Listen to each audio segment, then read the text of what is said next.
ეს არის შრიფტის გაზრდა აქ.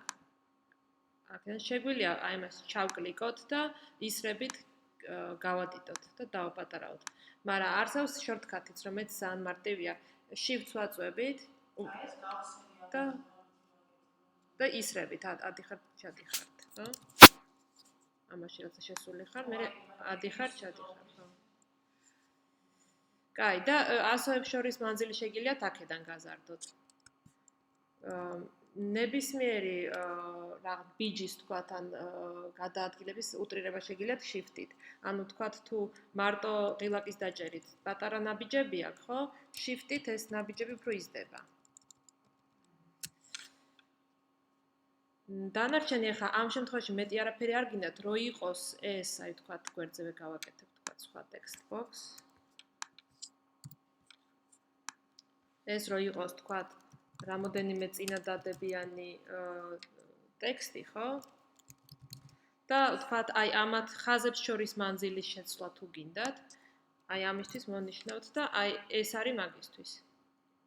leading-ის შეცვლა. პრინციპში ილუსტრატორში ბევრი ტექსტთან დაკავშირებით არაფერი არ ხდება, იმიტომ რომ ეს არ არის ტექსტის საწერი პროგრამა. მაგისთვის არის Adobe-ს მაგისთვის აქვს InDesign-ი, რომელიც არის დაკაბადონებისთვის და ნუ ვთქვათ InCopy, რომელიც არის ტექსტის საწერად და ეს უფრო არის, აი ვთქვათ პოსტერს ვაკეთებთ ან რაღაცა icons ან რაღაცას ერთი წარწერა ან რაღაცა რომ გააკეთოთ. ამიტომ ვთქვათ აქვს კარგი რამე დამატებული ძალიან აქ ამაში გაჩვენოთ, თქვენ შეიძლება გამოგადგეთ ეს. აი ტექსტში რო შეხვალთ touch type tool ესეთი ფუნქცია აქვს დააწვევით და თქვათ შეგიძლიათ ნებისმიერი ასოს დეფორმაცია გააკეთოთ. აი ეს მოსახერხებელია. მე ცოტა ხანში გაჩვენებ თქვენ რაღაც მაგალითს და იქ მაგალითად მოსახერხებელი იქნება. თან ამავე დროს შეგიძლიათ ტექსტი მერე შეცვალოთ. ანუ ეს კონკრეტულ სიტყვაზე კი არ არის დეფორმირებული, თქვათ G მაქვს და შემიძლია ესიც შევცვალო მერე. ანუ რაღაცე J ესეთი ეს თული მე მგონი სხვა Adobe-ს პროგრამებს არც აქვს. ნუ Photoshop-ს არ აქვს, InDesign-საც არ აქვს. კარგი, ამ დავალებასთან დაკავშირებით არის კიდე შეკითხვები? კი. ამან ხარ. ორ ობიექტს რომ ნიშნავდი და ერთ ვერცია რომ აცდენილად მიწოდა იმას რომ ეჭერდი. აცდენილად როგორ შენ ამოჭრილი ქონდა შენ ობიექტები? შენ ობიექტი. ხო. მოდი აბა ვნახოთ ხა.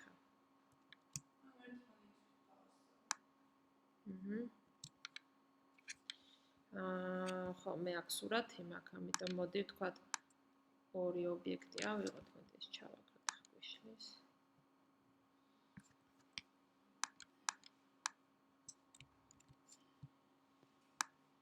ანუ align-საც რამოდენიმე ფუნქცია აქვს. ჩვენ ყველა არ გაგვივლია, მე გთხოვთ რომ თვითონ ეგებ ნახოთ ის საშუალება აქვს, მაგრამ აი თქვათ ერთი ობიექტი გვაქვს.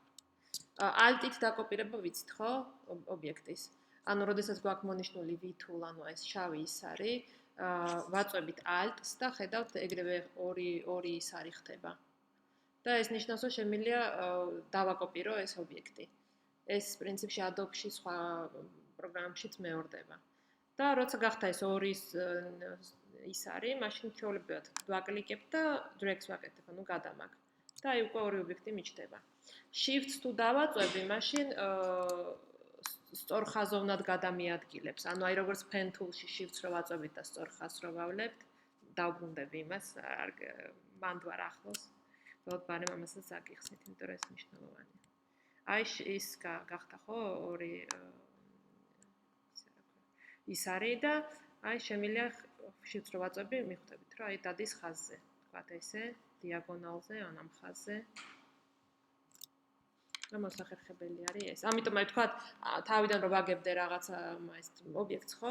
აღარ მჭირდება იმის თავიდან დასმა, თქვათ, copy-paste, ან კოორდინატების ნახვა პირდაპირ შემიძლია ესე და აღარ ცენტრის გასწორება აღარ დამჭირდება. ესე გავაკეთე. მაგრამ ნუ თქვათ ესე არა მაქვს და ეს ორი ობიექტი მაქვს, ხო? მოვნიშნავ, შევდივარ align-ში. და აი align objects. სხვათა შორის ახლა მე მიგვირს, იმიტომ რომ ჩემთან ჩანს show options. აი აგერ show options გამოვაჩინე. შეიძლება აი ეს ოფციები აქვს კიდე ამას, ნუ ნებისმიერი ეს პროგრამა არის აი საკმაოდ რთული იმ ხრივ რომ ძალიან ბევრნაირი ისინი არის, ხო, ბევრი ოფციები არის, მაგრამ ანუ ყველაფერს ვერ გავვლით და ეს მინდა რომ ეს ნახოთ. შეგიძლიათ ობიექტები გაცენტროთ ერთმანეთის მიმართ ან ფურცლის მიმართ. შეიძლება შენ გქონდა მონიშნული ფურცლის მიმართ, არა? მაშინ ერთი კიდე ვარიანტი არის, რომ თვითონ ობიექტი, ხო, სხვადასხვა, იცი როგორია, აი თქვა ჭიქა ხო რაღაც დაახლოებით ესეთი არის, ხო? ნუ სიტყვა და რაღაცა ყური აქვს აქ. ხო? რაღაცა ესეთი ტიპი.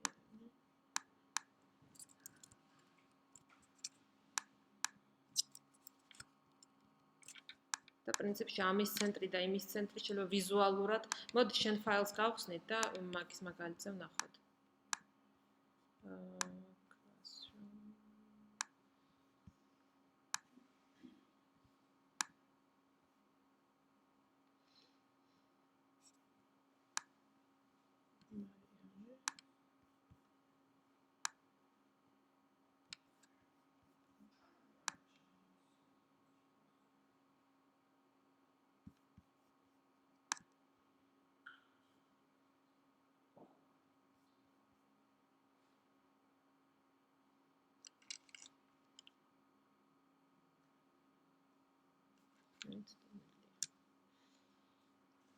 ანუ გადმოტვირთავს მანამდე, მაგრამ ყოველ შემთხვევაში აი ეს მინდა რომ იცოდეთ, რომ ესე იგი ამას აქვს კიდევ აი ეს align tool, სადაც არის ესე იგი მონიშნული ობიექტების გაცენტრვა ან artboard-ის მიხედვით, ანუ თვითონ აი ფურცლის მიხედვით. ამიტომ ამას რომ დავაწვევი და მე თუ გავცენტრავ, მე უკვე ამ artboard-ის მიხედვით ცენტრავს. კიდევ აქ არის align and distribute მაგალითად ესეთი ოპშენებიც არის აქ. აი თქვათ მაგ რამოდენიმე ობიექტი, ხო? თქვათ ან სიტყვაზე თქვათ, ეხლა მე გასწავლეთ, თქვათ ეს დუპლიკატის გაკეთება, ხო? ეს კი მაგ დუბლირებული, თქვათ 2. მაგრამ ეს მესამე მაგ ცოტა მოშორები და მინდა რომ გავცენტრო ესენი, ანუ ეს ცენტრში იყოს, ანუ ეს მანძილები რომ იყოს ერთნაირი.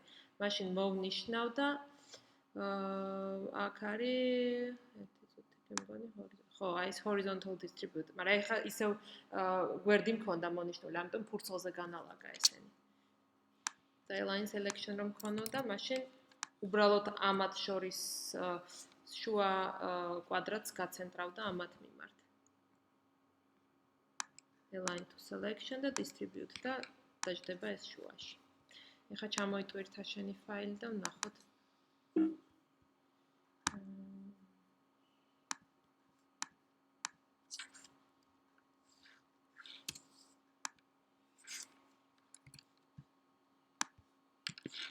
ესე იგი შენ ჭიქა გაქვს და ცალ-ცალკე ობიექტებია, ხო, სწორია, ესე უნდა ყოფილიყო.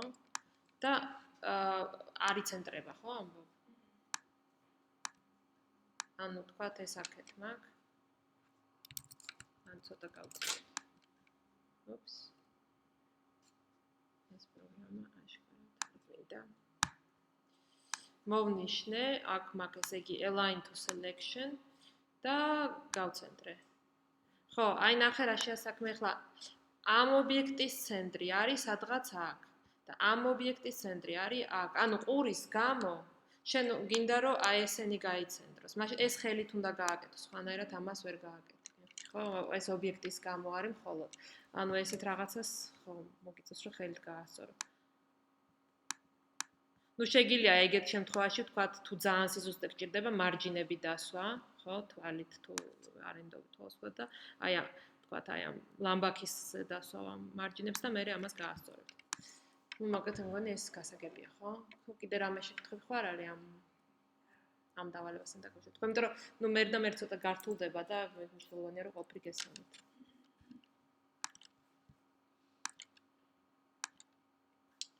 კარგი, მაშინ სანამ გადავალთ ჩვენ კიდევ ანუ ილუსტრატორის პრაქტიკულ სამუშაოებზე რაღაც პატარა შესავალი მინდა გავაკეთო.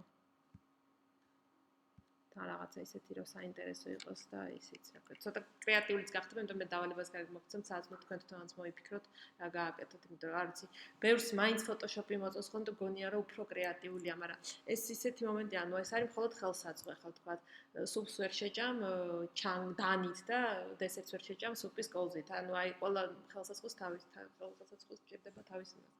ხო? მე მინდა ვილაპარაკო პრინციპში დღეს ცოტა აგიხსენით ანუ ტექსტის აკრეფა და ანუ შრიფტის შეცვლა და ამიტომ მინდა რომ რაღაც ერთ-ერთ სიტყვა შრიფტზე გითხრათ, იმიტომ რომ შრიფტი არის დიზაინის ძალიან მნიშვნელოვანი ნაწილი.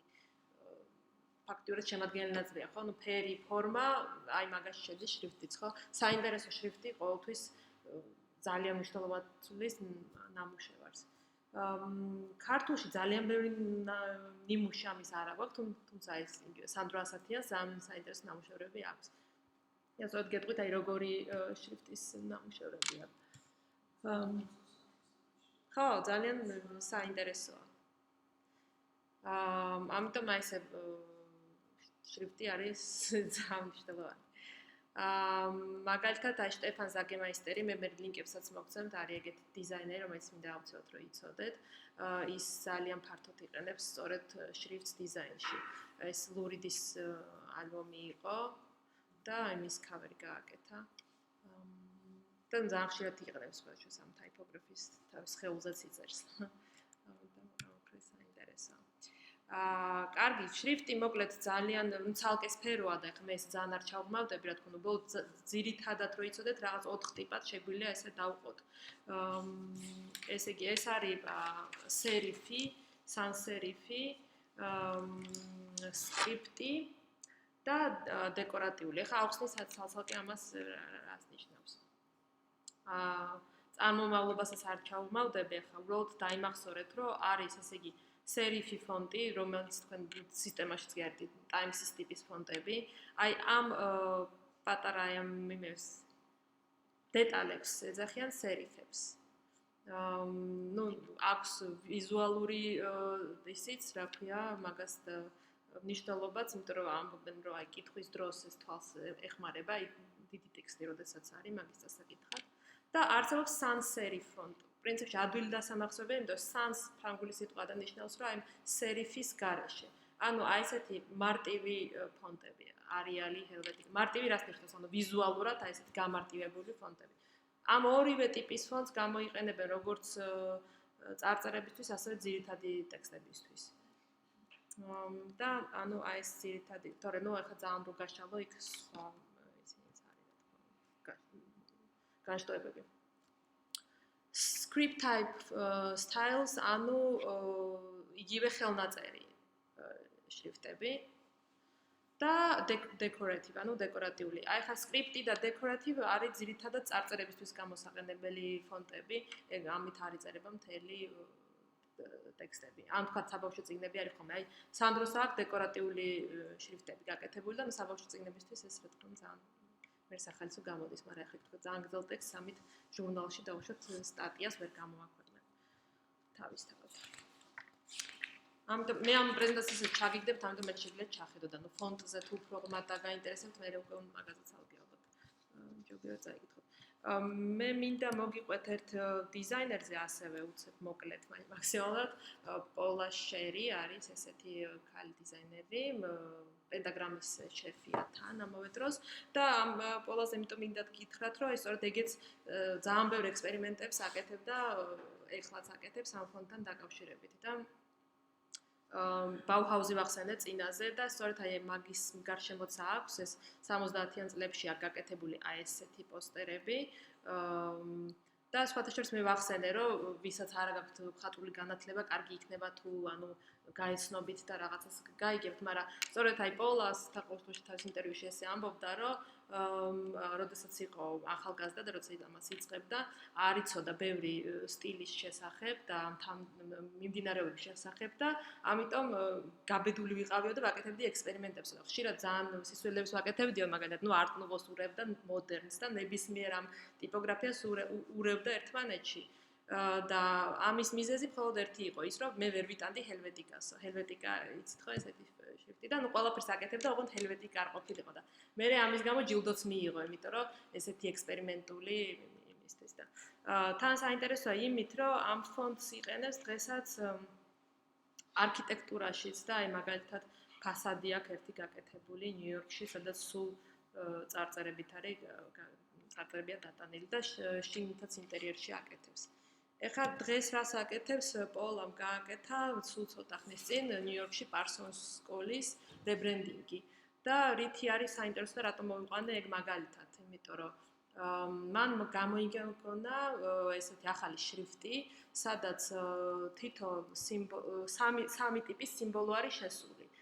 ნორმალური სიგანის, ოდნავ უფრო განიერი და ძალიან განიერი ასოები და მე უკვე პროგრამისტი დაეხმარა და დაალაგეს ეს ისე, რომ ერთ შრიფტში იყო ეს, ამიტომ რაღაცა სიტყვას რო წერ, ზოგჯერ არის განიერი და ზოგჯერ არის ძალიან განიერი.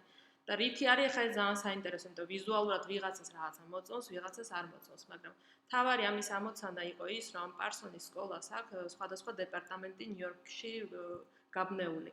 და ადრე, როდესაც უბრალოდ ჩოლებრივი შრიფტით აწერდნენ, ხო, ვთქვათ, დრამის დეპარტამენტი ან დიზაინის დეპარტამენტი, ხალხი ვერ ცნობდა, რომ ეს ერთი სკოლა იყო. და ეხლა, ხო, ძალიან მარტივად და ძალიან სწრაფად შეგიძლია ამას მიაღწია. ანუ ფაქტიურად ამ ქალმა ამ ფონდით შექმნა ლოგო. ანუ და თან სხვადასხვა იმაზე მორგებული, ან შენ უბრალოდ წერ ტექსტს და ის იწერება ისეთი შრიფტით, რომელსაც შენ ეგრევე ცნობ. აი მაგალითად performing arts, drama, Parsons Paris და აი ეს წარმოიდგინეთ, რომ ნიუ-იორკში გადიხარ, სხვადასხვა შენობებზე არის ეს ბანერები და ეგრევე ცნობ, რომ ეს აი ამ ოჯახის წევრია. უბრალოდ ჩავსი ეს Parsons სკოლის შენობას ნიუ-იორკში, თუ გინახავთ, არის ძალიან საინტერესო და მაგრამ ამის გარდა სხვა შენობებიც აქვს და ამიტომ მანდ არის ეს ჩამოგდებული. ნუ ამის ლინკის ჩაგიგდეთ პოლასი და შტეფანისას და მე შეგიძლიათ დაათვალიეროთ კიდე. ეს ყოველ შემთხვევაში ის იყო, რაც შრიფტზე მინდოდა მეტყვა. და ლინკები ჩაგიგდეთ. კარგი, მაშინ ეს ესეთი მოგეცეთ დიზაინის გადახვევა იყო და ეხა პრაქტიკულ სამუშაოზე გადავიდეთ ისევ. ილუსტრატორის, ხო?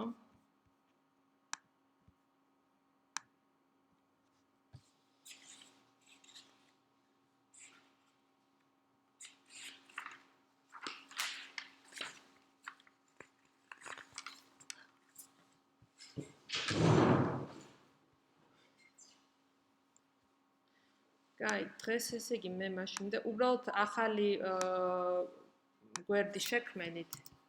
სულ ერთია, ანუ ეხა ფორმატს და იმას მნიშვნელობა არ აქვს.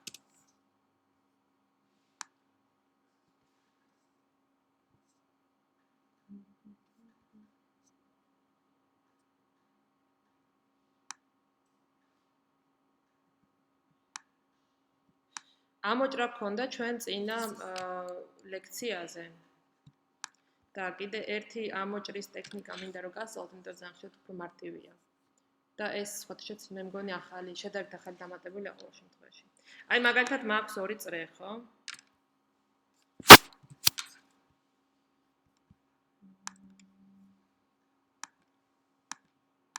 აი ორი წრე მინდა გავაკეთო, გავაკეთე alt tweak-ი.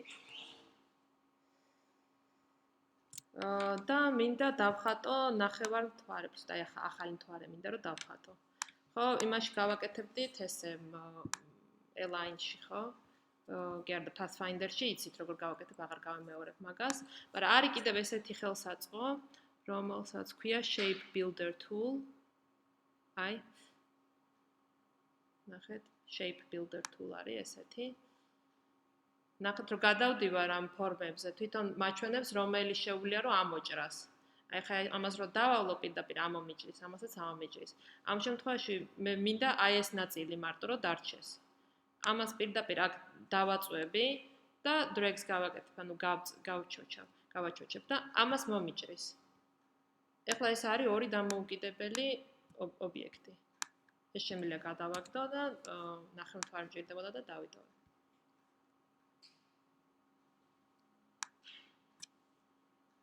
ძალიან ისეთი სწრაფი ხერხია ამოჭრის. მაგრამ ნუ ყოველთვის უნდა იცოდეთ, რომ ესეც არის და ის სისტემა, ზოგჯერ ეს გამოგადგებაც, ზოგჯერ ის.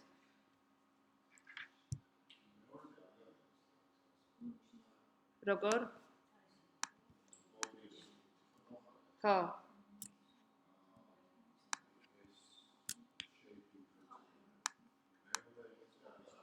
ანუ და ესე იგი აიღე შეიბილდა თუ დააკლიკე გარეთ. მონიშნული გაქვს ორივე? მონიშნული უნდა გქონდეს. ხო, რისი ამოჭრაც გინდა, ის მქონდეს მონიშნული.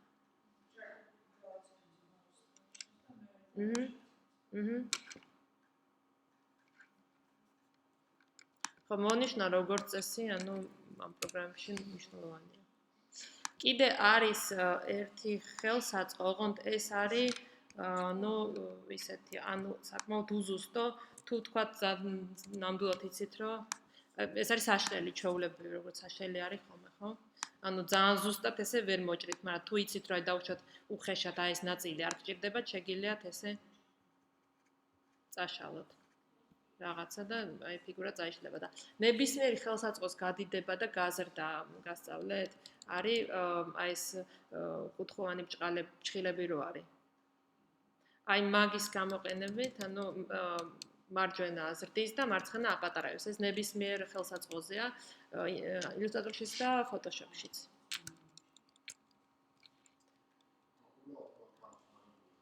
კი, ზომას აპატარაებ და ადიდებ. ეხლა გავვლით ჩვენ მაგალითად იმას, რა ქვია, brush-ს, ეგრეა, საშლელში ეგრეა, ფანქარში და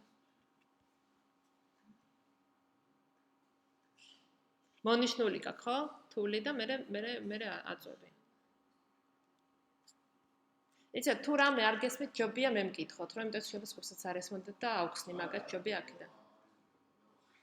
მონიშნული გაქვს და არ იზრდება? კაი, მოვა.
საშლელიც ნახეთ, ხო, ყველა.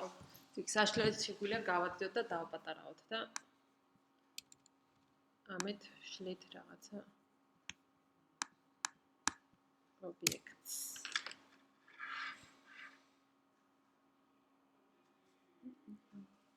კარგი, ეხლა პრინციპში თქვათ რაღაცის დახატვა გვინდა. მოდი დავხატოთ ყვავილი. ანუ ჩვენ შეიფებით დახატვა უკვე ვისწავლეთ. აი ამით ვხატავთ, ხო? გვალი ელიფსებით შეგვიძლია ყვავილი დავხატოთ. აი ესეთი ჩვეულებრივი ბავშვური ყვავილი რო დავხატოთ. მაგრამ შეგვიძლია გავიართ ახლა სხვა ხელსაწყოები. ნუ ფუნჯი ავიღოთ ჩვეულებრივი.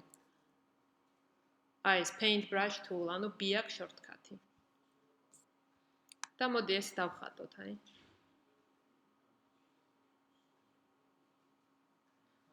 ნუ გადაყვევთ ახლა ფორმას, თავარია რაღაცა.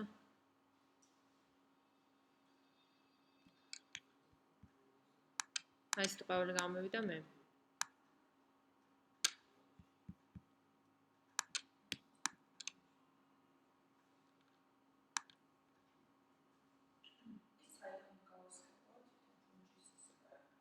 ამის ფუნჯის სისქე არ იზრდება, ეს არის უბრალოდ კონტურით გაკეთებული ფუნჯი, ის ფორმა, აი ნახეთ ჩასმარ გამორთო, ესე დატოვეთ, მარტო კონტური რო ჩანდეს.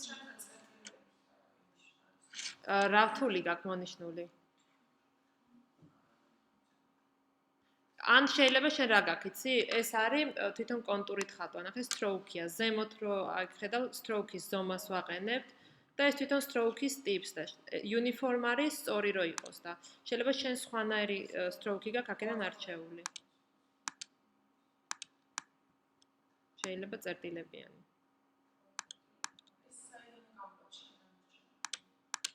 დარჩენ stroke-ი? ხო.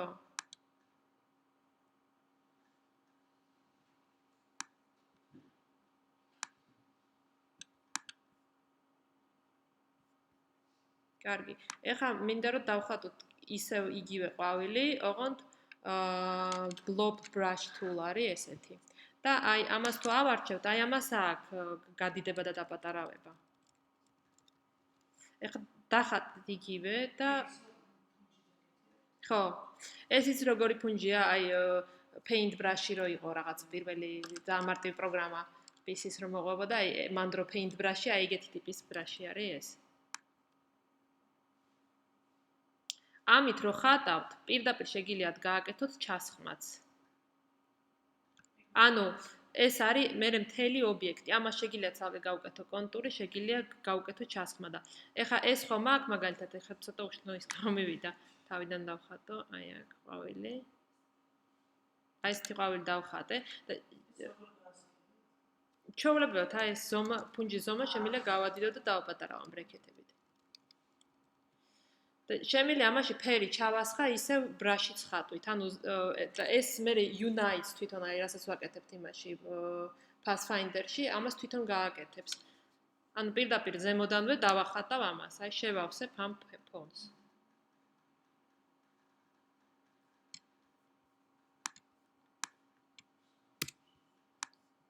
აი ესეთი ყვავილი დავხატე აქ.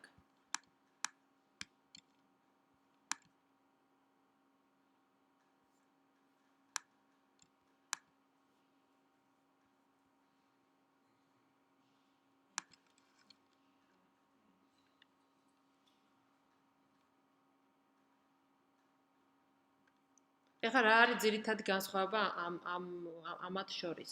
ეხლა ჩვენ გახსოვს რომ პრინციპში აი pen tool-ითაც შეგვიძლია შემეძლო დამეხატე იგივე ყვავილი, ხო? აი ავიღო.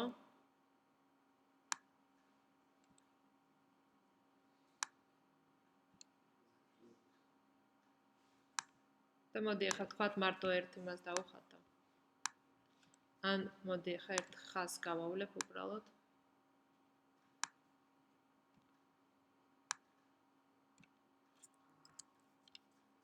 აი pen tool-ით გავავლებ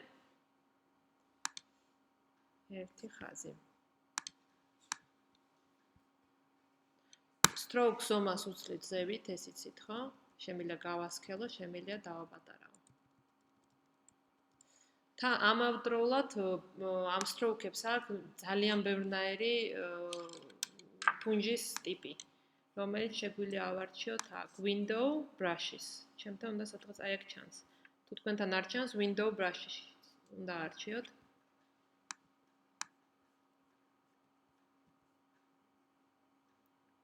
და აი აქ ნახავთ რა მილიონერი სხვადასხვანაირი ბრაში არის. და ერთი რაც აქ ჩანს და მეორე კიდე აი აქ შეგიძლიათ პატარა ის არის ჩამონათვალის. და ამაში შეხვიდეთ და ამაში არის კიდე ძალიან ბევრი. შეგიძლიათ თქვენი ბრაშიც დახატოთ, მაგრამ აქ ახლა იმდენი ბრაშია, რომ ახლა ნამდვილად ჯერჯერობით ამ ეტაპზე არ დაგჭირდებათ. აი დეკორატიული მაგალითად ვიცი. მე ამ წუთას ავარჩევ თქვათ აი ამ ბრაშს.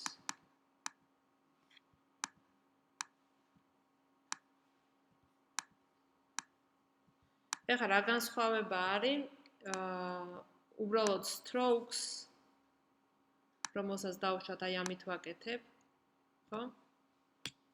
ოღონდ თუნდაც იყოს ჩვეულებრივი, ანუ არა განსაკუთრებული ესეთი ბრაში არ მინდა, დავუშვათ ჩვეულებრივი ხაზი იყოს, ოღონდ უბრალოდ ცოტა სქელი.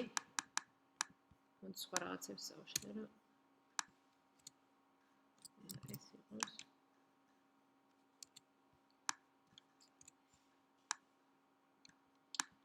რა განსხვავებაა ესეთ strokes შორის და აი ესეთ თლიან ობიექტს შორის? რომ მე ვთქვათ თუ გავაკეთე დავუშვათ რაღაცა ლოგო გავაკეთე, ხო? და იმაში მე კი დავხატე და ეს stroke-ი არის ისეთი ზომის, როგორც მე მომწონს. დავუშვათ აი ამ რაღაცა ყვავილის პროპორციულად ზის კარგად, აი დავუშვათ ესეთი რაღაცა ლოგოა და ქვევიწერია, დავუშვათ რაღაცა. დავუშვათ geo lab.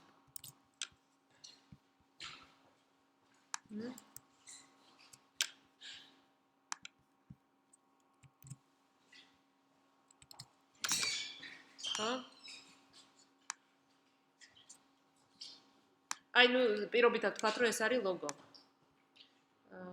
იმიტომ გეუბნებოდით, რომ ვთქვათ აი მიგივე ჩაიდანს და ის წინანდავალება რაც გავაკეთეთ, ყველაფერი დაასრულეთ ბოლომდე, ვთქვათ თუ ფორმა არის ამოსაჭრელი, ხო, ის ამოჭერით, ის ყური სადაც იყო, ხო, ის თეთრი კი არ დატოვოთ, ამოჭერით, იმიტომ რომ თქვენ ჩაიდანს ესეთი ფორმა აქვს და არა აქვს უკან თეთრი. თქვენ დავუშვათ გააკეთეთ ჩანახატი და მერე მიეცით ეს უკვე პროგრამის ვინც აწყობს, ხო, დავუშვათ iPhone-ისთვის აპლიკაციას. მე იმან შეიძლება რაღაც ნაცისფერ ფონზე დადოს და იმ ჩაიდანს თეთრი ყური გამოუშვას. ამ დროს არ არის იქ ჩასხმა, ხო? ამ დროს რაღაცები უნდა დაამთავროთ. ამიტომ აი ეგეთ შემთხვევაში უნდა დაამთავროთ, იმიტომ რომ თქვენ შეიძლება აი ეს ახლა როგორც ლოგო ესეთი ხო მოგწონთ. ესეთი ხაზი აქვს, აქ ყვავილი აქვს. მაგრამ დავუშვათ მე გავამიგზავნეთ და მე რაღაცა ბუკლეტი მჭირდება და იმისთვის დავაპატარავებ, იმიტომ რომ ეს ძალიან დიდი არის, ხო? აი ესე რომ მოვკიდებ ამას ხელს და დავაპატარავებ. ხედავთ, ყველაფერი დაპატარავდა, მაგრამ ის stroke-ი არ პატარავდება, იმიტომ რომ იმ stroke-ს აქვს თავისი სისქე. ეხლა მე რო არა ვარ ამის ავტორი, მე რა ვიცი ეხლა ეს როგორ სისქის უნდა იყოს, ხო? ამიტომ ესეთ შემთხვევაში, აი უკვე როცა დაასრულებთ მუშაობას, ეს უკვე ჯობია რომ ბოლოში გააკეთოთ, ან თუ რაღაც სხვას აკეთებთ, შეიძლება შუაშიც გააკეთოთ, მაგრამ აი ესეთ შემთხვევაში თქვა დაასრულე ამაზე მუშაობა. მოვნიშნავ ამ ფასს და შევდივარ object expanded appearance, ეგეთი ოპცია არის. და ხედავთ ეს უკვე გახდა ერთი ობიექტი. ამას შემიძლია მე კონტური გავუკეთო, თუმცა როგორც გითხარით, ახლა ეგეთ შემთხვევაში, ანუ scaling-ის დროს, გადიდება გაზის დროს ეს stroke-ი არ იზრდება და არ პატარავდება და იმ ზომაში რჩება. ეხლა როცა მაქვს ეს უკვე ჩვეულებრივი ობიექტი, ხო, ეხლა დავაპატარავე და ეს უკვე ჩვეულებრივი ობიექტია და აღარ იღება ამათი პროპორცია. ნახეთ, ხო, ეს სად არის?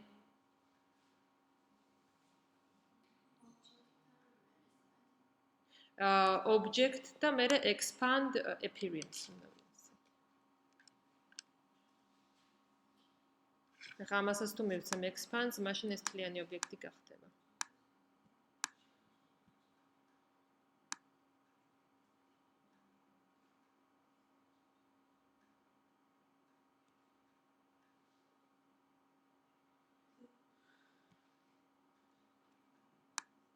აი, ამიტომ რომ გაჩვენეთ ის ამ ფუნჯს შორის, ჩვეულებრივ ფუნჯს შორის, რომელიც stroke-ით ხატავს და აი ამ blob brush-ის განსხვავება.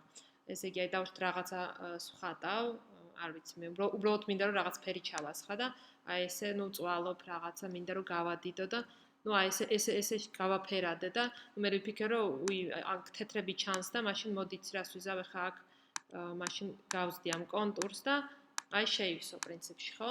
მაგრამ ეს პრინციპში შემილია ამის გაკეთებაც, მაგრამ ძალიან რთული ობიექტი გამოვიდა ეს ანუ ფაილსაც ამძიმებს და უშნოც არის ხო? ისეთი ბევრი წერტილები აქვს და იგივე ეს შემილია გავაკეთო აი ამ ბლავ თულით. რაღაც ჩასხმა მჭირდება და აი გამოვიდა ეს ერთი ობიექტი, ეს არის ესეთი. მაგრამ ესეც შემილია რომ გადავაკეთო აი ამ expand-ით, ანუ აი აქ, მაგრამ რამოდენიმე საფეხური დაგჭირდება ამისთვის, ანუ მონიშნავთ object expand appearance, ხო? მაგრამ ხედავთ ეს ხაზები მაინც დარჩა, ეს იმიტომ რომ ეს კერძობიექტად გარდაიქცა, მაგრამ ეს წერტილები შიგნით არის, ამიტომ უნდა შევიდეთ ისევ Pathfinder-ში, რომელიც ვიცით და უნდა მივცეთ აი ეს unite და გარდაიქნება ერთ ობიექტად. ანუ იგივე ეს მივიღე, მაგრამ ბევრი საფეხურების გადააბიჯებით. კაი, თუ ამ იმასთან ხელსაწყოსთან აღარა გვაქვს შეკითხვები? ხო? ხატვის დროს ეს გამოგადგებათ. დაჯგუფება ვიცით ხო? ხო, ანუ ჩავლებათ ჯობია რომ ეს რაღაცები ამოჭათ, მაგრამ ზოგჯერ არის რომ რაღაც ობიექტზე ზემოდან მინდა რომ რაღაცა იყოს, ხო? და მაშინ ჩვეულებრივად ამას მოვნიშნავ და command G ან თუ shortcut-ი დაგვავიწყდა object-ში შევალთ და groups გავაკეთებთ.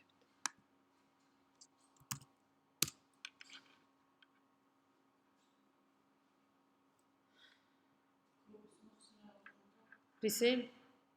control command shift G. Command G არის group-ი და command shift G არის ან group object-ში არის.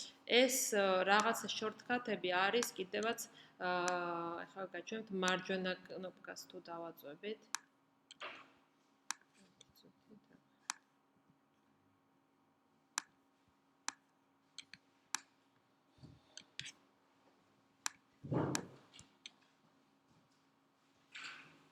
ხო, არის მარჯვენა ღილაკს თუ დავაწვევით მაუსის.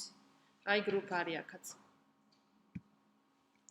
მარჯვენა ღილაკს თუ დავაწვევით კიდე ერთი ჩვენთვის საინტერესო რამე არის, ხარ ელიფსზე ვერ მივხვდებით. დავხატოთ სამკუთხედი.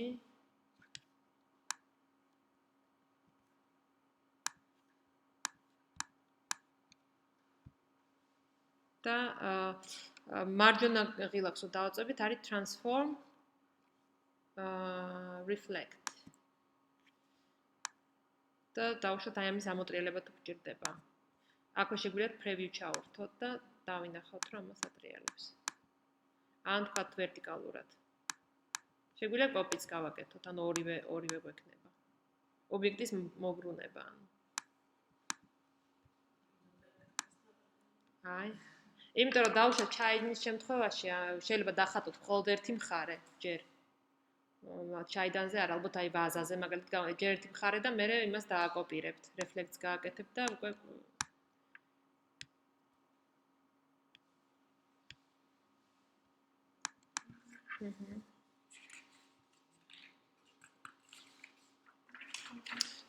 ხო, კიდე იმის თქმა მინდოდა რომ პრინციპში ჩვენ დავალება გავაკეთეთ ეგრე რომ რაღაც ნახატი გამოგიგზავნეთ და იმაზე გადახატეთ, მაგრამ ეს პრინციპში ძალიან გამოგადგებათ დავუშვათ რაღაც ჩანახატს გააკეთებთ, ხო და მე შეიძლება ის ფოტო გადავიღოთ ან დაასკანეროთ და იგივენაირად ამოუდებთ და გააკეთებთ. ძალიან ბევრი დღესაც ძალიან ბევრი ვინც შრიფტზე მუშაობს, აკეთებს სწორედ ესე, რომ ხელით ხატავს და მე შეყავს კომპიუტერში და მე უკვე იქ ამუშავებს და პირველ ჩანახატს ანუ ესე შეყავთ ილუსტრატორში.